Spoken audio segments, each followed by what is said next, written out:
Other questions about anything except Series 6? Come on, try us with your continuity questions. Or do you want us to go down the line and tell you who our favorite Doctor is? Would that be entertaining? Yes. Yes? Okay. We'll take your question first and then we'll go down the line. Go ahead. So a long time ago, there was this lovely woman in a fur bikini. Leather bikini. Leather, yes. Yeah. Animal skin. I believe you're talking about Leela, is that correct? I am talking about Okay. Leela, yes. What do you think of her? Do you like her? I like her.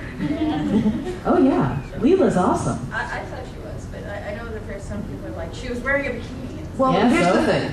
There are a lot of people who thought Leela was in the series to give the dads some eye candy so that they would watch the program with their kids.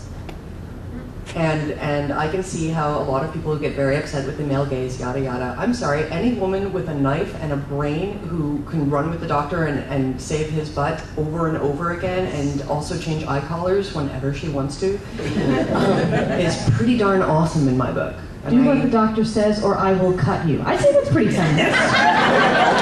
Leela is hardcore. So while her attire may not have made everyone happy, the existence of Leela makes me happy personally.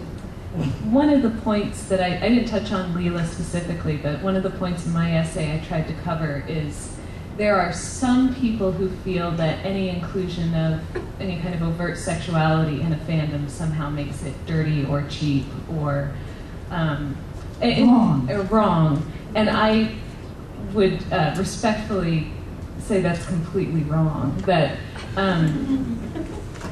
just because if the purpose of her wearing a leather bikini is solely to titillate or to be objectified, then that's an issue. But there's nothing wrong with a woman wearing a leather bikini and kicking ass. I mean, and there's nothing wrong with characters being sexy, and as long as that's not their sole purpose in life. And so sexuality, I think, has a healthy and good place within fandom. And a lot of the knee-jerk reactions to that, I think, are fear-based, personally. You know, it's kind of nice to see the contrast between instinct and the intellect, because you would have Leela at the end was teaching the Time Lords how to survive. And I just love that idea, that she knew a lot more than they did because they had been away from nature for so long. Well, it's what you have basically. Her arc is really sort of Pygmalion as a tale that then gets sort of slightly inverted at the end where she has things to teach people as well. And of course, there is the issue that to a certain degree you're telling the quote-unquote noble savage tale. And that is certainly a valid reading of that character, but I think that when you have a series that has been around since 1963, it reflects the times in which it was made. There are going to be issues from time to time with racism, with sexism, with homophobia, with a lack of acknowledgement of sexuality. And, well, that's why we fill in the blanks with things like fan fiction. We can fix it to a certain degree. I don't think that it's possible to have a perfect TV show. There are things about the brand new series that occasionally make me grind my teeth too. But I think it's okay to acknowledge that this is something that is made by a massive committee of people who don't always agree on what to do, and that occasionally they're going to fail. And that's okay, because on the whole, as a collective group of stuff over 50 years, it still makes us pretty happy. And I think the importance of the characters to us goes beyond what's simply in the text. Because you look at many of the iconic, really well-loved Doctor Who companions like Sarah Jane, like Rose, and they have fantastic beginnings. They have opinions, and then the Doctor clash, and they have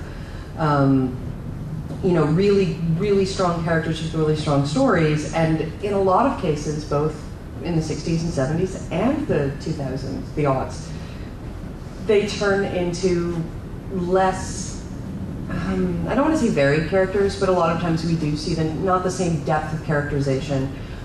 But it doesn't matter, because we still have Sarah Jane and we still have Rose Tyler. And even if they're not perfect, it's better than nothing at all, a lot of times too. I mean, Martha Jones, who is many, many people's favorite character, and there's a lot of controversy because the people who love her for what she is end up arguing a lot of times with the people who hate her for what she wasn't.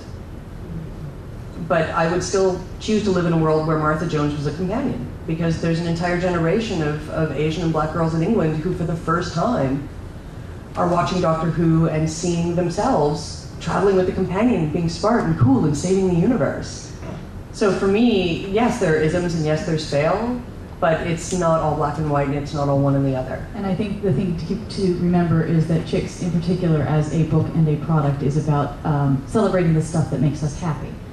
We're not glossing over the fact that there are problems on occasion, but the focus of the book is one of positivity, because in many ways it's very easy to get caught in sort of that echo chamber where we critique things to within an inch of their lives, and if someone from the outside wanders in on the tail end of that conversation, they're like, so do you like this show? So what we're trying to do here is to say, yes, we like this show, and here's why. Because sometimes it's actually more difficult to articulate what makes your heart skip a beat when the doctor grabs Rose's hand and says, run. Also, there's a Christmas shark. No, it's shark. The Christmas shark, these are the things that I love about it, is I do love that the heart of whimsy at its core is to me, it's actually a very British thing. You know, American science fiction and American speculative fiction a lot of times was very militaristic, and the series can tell any story because the format is so flexible. And that's one of the things I love about it. And Christmas shark, guys, come on, seriously. And, you know, if militaristic is something that appeals to you, you have the unit years. You have the John Pertwee years, where he is basically part of the unit family, and it's him in the brig and Joe Grant solving problems and having a hovercraft. I mean, you know, where's the drawback here?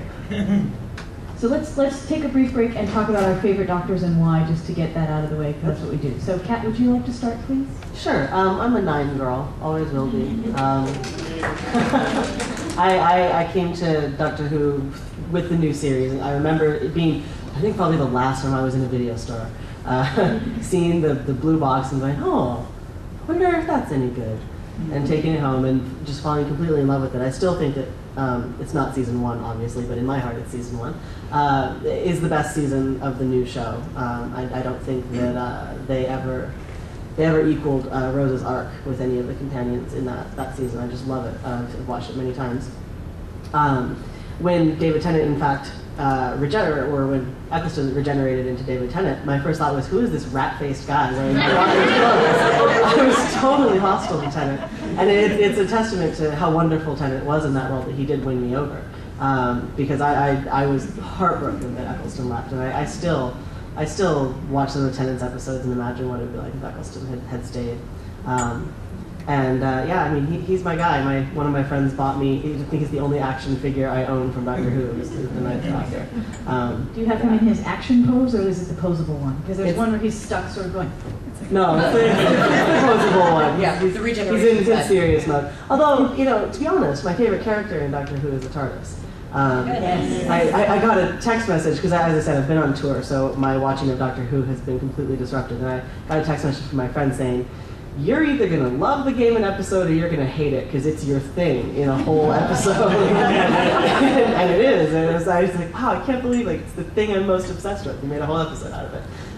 So yeah, when I first finished watching the first season, I posted to my LJ that I needed one of the die-cast TARDISes, because I felt like it was this symbol, not only is the TARDIS just a wonderful character that, for not having a face or any lines, manages to have so much personality, but it seemed to me a symbol of always choosing adventure and choosing to take the more dangerous path.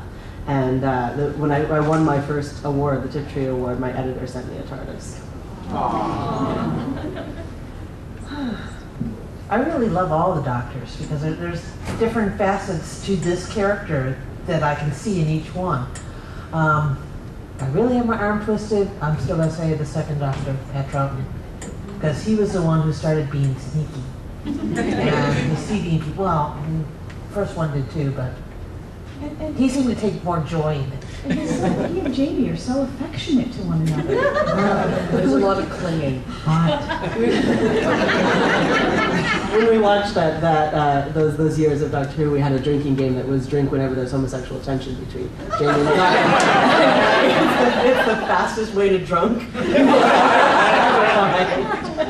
had a Princess Bride drinking game once that was almost, it might have been worse. It was very dangerous, very, very dangerous. I was asked who my favorite Doctor was in a panel 2 hours ago. And I said that my two favorites are William Hartnell and David Tennant. And in that panel I went for Hartnell, so I think I'm going to go for Tennant in this one. He's mine. Okay. Okay, and I'll let Lynn talk about David Tennant, except to say that you said rat face. There was a blog for a while that was David Tennant looks like an otter. And it was all pictures of otters that look like David Tennant. And people are frantically searching the internet on their phones right now. Okay, so as you may have noticed, David Tennant is my doctor. And I do write about that in my essay in Chicks as well, so I committed it to print. But before David Tennant came along, Sylvester McCoy, the seventh Doctor, was my doctor. Not just because of Ace, but because his portrayal of a Doctor who slowly gets darker and more tired and less merciful and less compassionate towards the dumb. And less compassionate to people that wish to do evil. That I find him fascinating. But if I had to pick the person who, if the TARDIS door is open in front of me, and someone pops out his head and says, "Did I mention it travels in time?" I'm not entering unless it's David Tennant's doctor. When I was a kid, it was Peter Davison, whom I desperately loved from Campion. But when the new series premiered, I fell head over heels with Chris Eccleston's Doctor, not the least of which because I suddenly discovered that not only did I love the Doctor again, but I also wanted to shag him blind. Which is absolutely new. I will say he's the only Doctor I fancy. So if I was going to be picked up on a street corner by a strange Gallifreyan, I would want it to be the Ninth Doctor. But at the moment, I think my favorite Doctor, my favorite portrayal, my favorite actor really is Matt Smith.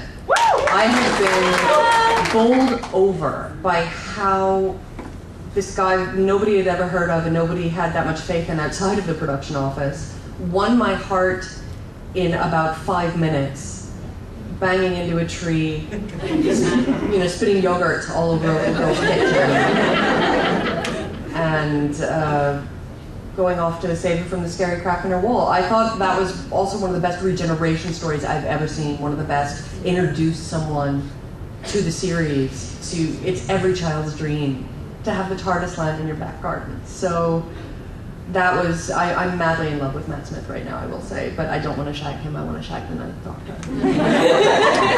Okay, you and then you. Speaking of the 11th Doctor and the kid landing, the TARDIS landing in the kid's backyard, the former TV Without Pity recapper for Doctor Who had this whole elaborate, longly elaborated on theory that Amy's sexuality was all due to her childhood abandonment issues over the Doctor. That's why she was a kissogram. That's why she tried to shag him in Flesh and Stone. That's why everything she ever did with sex. Jacob is special. Okay. Because I will defend Jacob to the end of the world. Is he former? I thought he was still recapping. He stepped down. He stopped as of the Curse of the Black Spot. Oh, that sucks. I will not read recaps anymore. No, Jacob is part of the reason that I love Doctor Who as much as I do. Whatever he has never been entirely on the level about Amy. He's kind of weird about her, but I'm weird about Amy too, and I don't like her at all. So I just kind of whatever he has to say about her, it's fine. But what he does is not really recaps. It's these long essays analyzing the show. And whenever Doctor Who didn't live up to my expectations, I would go and read Jacob's recaps, and he would explain to me why it was okay. And I loved the first 2 seasons, and then the big long recap he did of season 3 that was just one big recap because they didn't let him do it in real time. I think Jacob is a brilliant critic, and one of the few people out there doing criticism on the level that I really want to see criticism done. And he took me from thinking this was a great show to being madly in love with it. So yes, he screws up sometimes. We just had a whole conversation about how sometimes people fail and are lame, but it's okay if they make us happy most of the time. And Jacob makes me happy most of the time. When people ask me who I would have lunch with, I say Jacob Clifton. I would just say I've not read these recaps, so I can't comment on them specifically. It's a pet peeve of mine whenever people say that someone's sexuality is solely due to a childhood event, because people's sexualities are more complex than that. And I think it's reductive and just false to claim that someone's entire sexual being is based off one thing. That's not to say it can't be a factor, though. And again, without having read it, I can't speak to that particular interpretation. I think part of Jacob's point was that Amy is not a very consistent character. She's not really a fleshed out person. And from episode to episode, she, especially in that first season, was wildly different. And so he was taking what Moffat has done in other shows with women's sexuality and making predictions about how this was all going to shake out. And his predictions were largely wrong unless we have a major U-turn on Amy's character.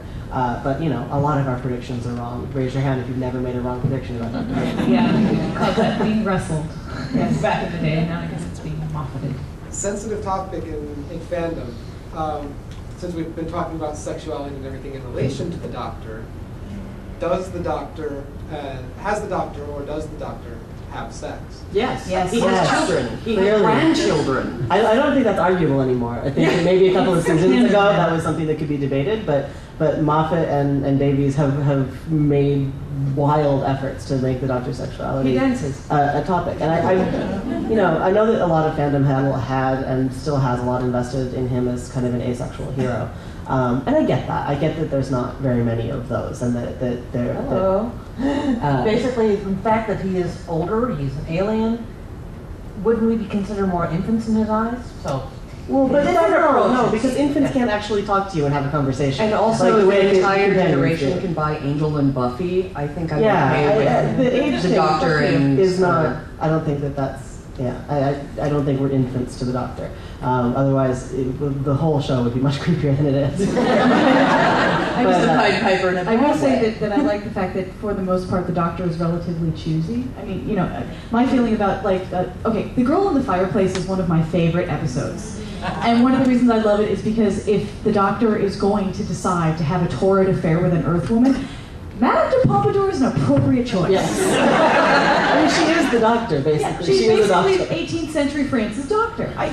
She does everything brilliantly, and you would never be bored with her. I can understand being attracted to her. Well, I can understand ditching Rose, as he does in that episode. To be fair, Rose has Mickey on the TARDIS at that point. True. We have no confirmation that they're all being monogamous. Yeah. Well, yeah, I tend to ship 9, Jack, and Rose a little more than I'm all about the Doctor Rose, not so much the 10th Doctor and Rose. And then there's the fan theory that Captain Jack is actually the personification of the Doctor's libido.